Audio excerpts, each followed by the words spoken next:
and it makes things feel very vanilla. No offense to people who like vanilla. I like vanilla too. I even got like a vanilla body mist spray right here. Oh, it smells so good.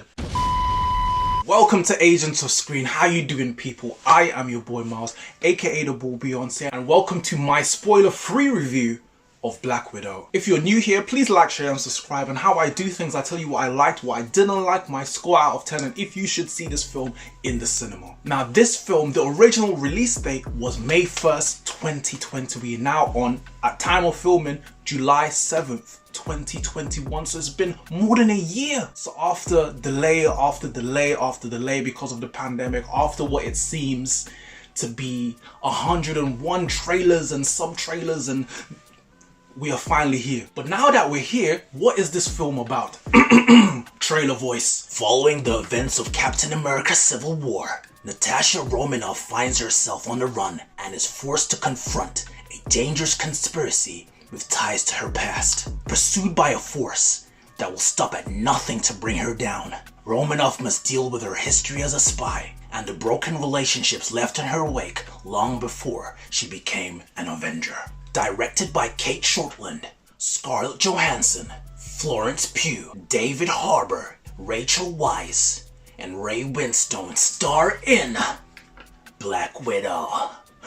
But let's get straight into it. This film had a lot of heart. It felt very personal. And the action sequences seemed very grounded, but still very engaging, very realistic, expertly directed and choreographed. And it's quite sad.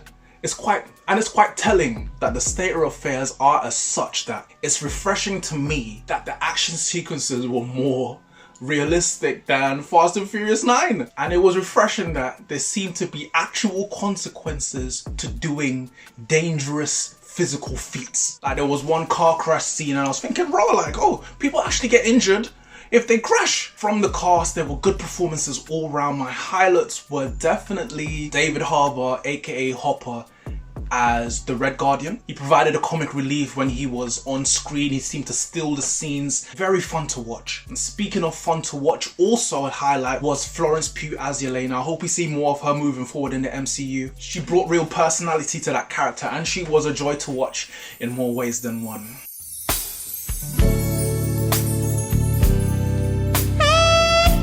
I know Dr. Uma is somewhere choking on a cereal right now, but we move. The thing is, my qualms about this movie are less about the movie and more about the timing. Because we know this film takes place in between Civil War and Infinity War, and we already know that Black Widow dies in Endgame, it lacks stakes and it makes things feel very vanilla. No offense to people who like vanilla. I like vanilla too. I even got like a vanilla body mist spray right here. Oh, it smells so good.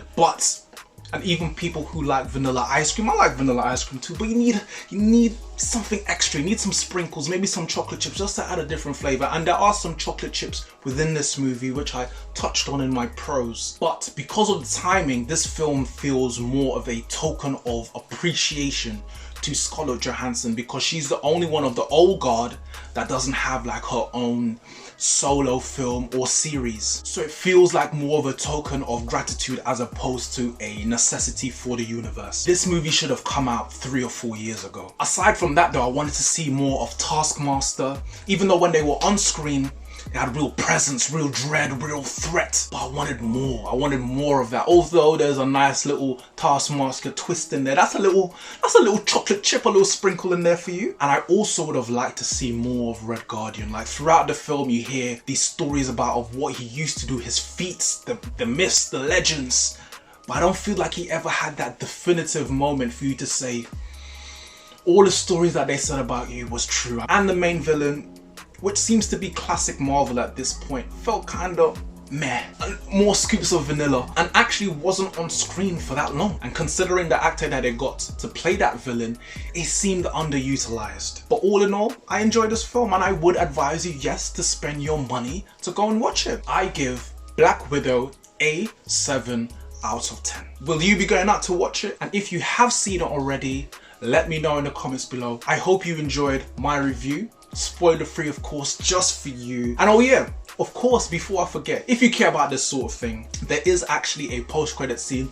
Of course, this is Marvel after all. There is a post-credit scene. Just one, but in my opinion, it was more scoops of vanilla. It was quite dead, to be fair, but there is one nonetheless, if you care. Just if you want to know if to stick around or not. And until next time, I have been your boy Miles. And until the next video, which should be coming extremely soon, peace.